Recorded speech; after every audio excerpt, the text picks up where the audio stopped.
Hi everyone, Spider-Man 1991 here, and it's only 2 more days till Christmas.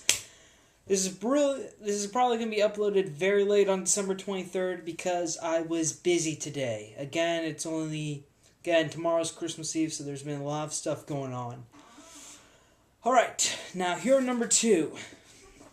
My number 2 hero, my second favorite hero is, well, my namesake, Spider-Man. The Amazing Spider-Man. Spider-Man has always been my favorite hero. when I started getting into comics, one of the first heroes that I really immersed myself in, that I really looked really hard into collecting stories and stuff, was Spider-Man. I was in high school at the time, and I really identified with him, and I still do identify with Spider-Man. It's the everyday bad luck element that happens to Peter Parker. He'll either have good days as Spider-Man, but as Peter Parker, bad stuff could happen, like getting evicted, not making the rent on time, losing a job, that sort of stuff. It really helps me identify a lot with Spider-Man, and it's one of the reasons why I think he's so great, because he's able to, and plus, Spider-Man hasn't really been a hero where everything's been sunshine and rainbows. He's had to go through a lot of hard stuff, but eventually he gets rewarded for it. And I would say that just recently, though, when Dan Slott took over, he was really rewarded with a great job at Horizon Labs, and then becoming a member of the Future Foundation. Although that's probably going to end soon, and being on the 2 Avengers teams. Although now it's just a 1, but still, Spider-Man has gone through a lot. There have been a lot of good things for Spider-Man, and there have been a lot of bad. And during a lot of the bad stuff, though, that's happened to Peter Parker's life, he's gotten through it and he's made him stronger. That brings me to probably my favorite Spider-Man story. It is a tragedy, but it made Spider-Man stronger. The death of Gwen Stacy. This is a collected edition of the first 2. Wait, not the last 2. I guess the last 2 appearances. The 2-parter story, The Death of Gwen Stacy, and this edition also collects Amazing Spider-Man 96 to 98, which was the Green Goblin's reappearance of the Green Goblin right before the death of Gwen Stacy. Though Gwen's death takes place in 121 and 122, and there is another collected edition of this. It's a hardcover called Spider-Man: The Death of the Stacys, which not only collects Gwen's death, but the one before that with the death of Gwen's father, Captain George Stacy, who was a great guy, and he really approved of Peter's relationship with his daughter and stuff, and I really want to get my hands on that collected edition, but I really wasn't aware of it. I bought this on eBay about, I'd say, 4 years ago. Yeah, 4 years ago I found this on eBay, and it was The Death of Gwen Stacy in a good collected edition, so I went with it. Alright, background. Gwen was pretty much Peter Parker's first real love. They were very close, they were very in love with each other, and the way it was going at the time was that the only step further in Gwen and Peter's relationship was marriage. However, at the time, though, Peter was still in college, and one of the things that that people could identify with Spider-Man is that he started his career when he was just a teenager in high school, and then he's still in college, so he's still pretty young, and if Peter got married while he was still in college, then that would just make him look older, and it wouldn't really help the readers identify with him anymore. So the only conclusion was that they had to kill Gwen. That was their only conclusion. And, well, it was very tragic too, because the killer was the first Green Goblin, Norman Osborn, who is also the father of Peter's best friend, Harry Osborn.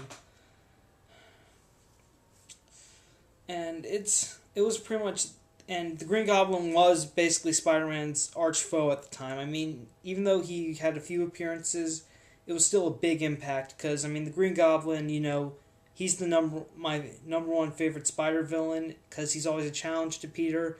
And in this case, he really pushed the envelope by killing Gwen. It's just Harry. Well, at the time though, Harry was was in very bad health because he was under the abuse of drugs, and of course Norman, who's partially insane, pretty much blamed Spider-Man. And since he knew Spider-Man was Peter Parker, he decided to get revenge on him by killing Gwen. And so, even though the Green Goblin threw Gwen off the bridge and she was knocked out at the time, Peter was able to save her by catching her. However, I think there's at least several theories. Either the Goblin killed Gwen before he tossed her, or this is the really sad thing: when Peter caught Gwen with his web line, the whiplash. I'm just trying hard to remember the right words, but the return. Yeah, I think the drawback or force back of the force on when the body was caught, the feedback on the body when it was caught, because I mean Gwen was going down, and then Peter barely caught her right before she hit the water, and I think sort of the whiplash on it caused Gwen's neck to break, which you can actually see in the book with like a little. You can hear a little snap on it, which is very sad. And then when Peter finds out that she's dead, he just goes into a berserker rage. I mean, he pretty much yells at Osborn saying that he's going to kill him and stuff. And Peter was really angry during the next part of this story. It was very huge. He was very close to killing Norman in this story. He really was. I mean, Green Goblin really brought out the worst in Peter here. At this point, Peter was pushed to his limits, and when he finally confronts the Goblin, he pretty much beats him very hard, and when he's given the choice about whether he can end this, if Peter should take his life, he decides against it. Even after the pain and suffering Norman Osborn has caused, Peter just couldn't do it. And of course, right when Peter's leaving, that's when the Green Goblin tried to kill Spider-Man with the glider, but Spider-Man dodged it, and the Goblin impaled Norman's chest, and that's what made Norman Osborn die.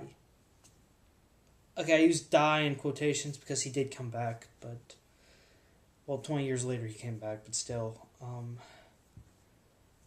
And this was just a big essential part of the Spider-Man universe. I mean, if you are a Spider-Man fan, you should have some knowledge about this story. I mean, maybe not have read the actual issues, but you should know about it, okay? It's pretty much one of the biggest things. I mean, and again, not only did Gwen die, but also Norman, and it's really a big... And it's also, the last few pages did kind of sort of begin the Well, no, I'm not. I'm going to leave that out of it, because I'm focusing on Gwen, and yeah, I did read some issues of when Peter and Gwen were together, and they were really in love.